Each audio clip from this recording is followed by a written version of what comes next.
योगी नहीं तो कौन, 60 दिन बाद होगी एक बैठक और बदल जाएगा सूबे का सीएम। केशव के नाम पर मोहर मुश्किल, फिर कौन है वो 3 नेता जो बन सकते हैं मुख्यमंत्री। 1998 वाली मजबूरी एक बार फिर आई योगी के सामने, कुर्सी छोड़ने पर उसूल नहीं।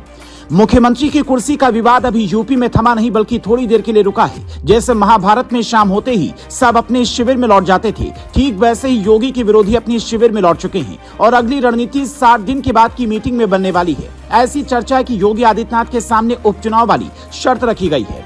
योगी का स्ट्राइक रेट अगर उपचुनाव में 80 से 90% रहता है, यानी 10 में से 8 से 9 सीटों पर अगर पार्टी जीतती है या फिर सभी 10 की 10 विधानसभा सीटों पर क्लीन स्वीप कर लेती है तो सीएम की कुर्सी बची रहेगी।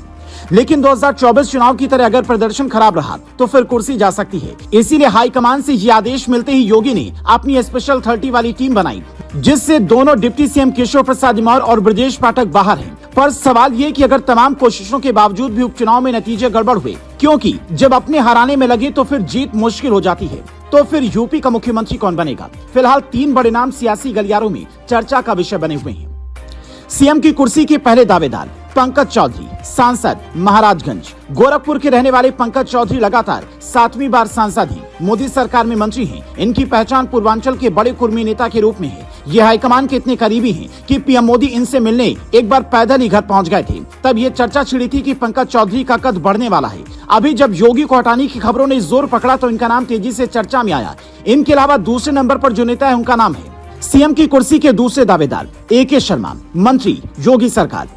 यूपी के मऊ जिले के रहने वाले अरविंद कुमार शर्मा रिटायर्ड IAS अधिकारी हैं। फिलहाल योगी सरकार में ऊर्जा मंत्री हैं। कुछ दिन पहले ही योगी ने इनके विभाग की बैठक ली और अधिकारियों को फटकार लगाई, जिसके बाद ये खबर सामने आई कि योगी और AK शर्मा के बीच में सब कुछ ठीक नहीं है। बीजेपी की हार के पीछे बिजली विभाग के अधिकारियों की लापरवाही की भी चर्चा रही। AK शर्मा गुजरात में पीएम मोदी के सचिव रह चुके हैं, इसीलिए सीएम पद पर इनकी दावेदारी भी बड़ी मानी जा रही है। पर जाति की सियासत में ये फिट नहीं बैठती। AK शर्मा की चर्चा छिड़ी तो ब्रजेश पाठक भी अपनी दावेदारी पेश कर सकते हैं। हालांकि केशव और ब्रजेश के नाम पर इतने सवाल अभी उठ चुके हैं कि हाईकमान हो सकता है कि किसी तीसरे को ये कुर्सी देने के बारे में सोचे।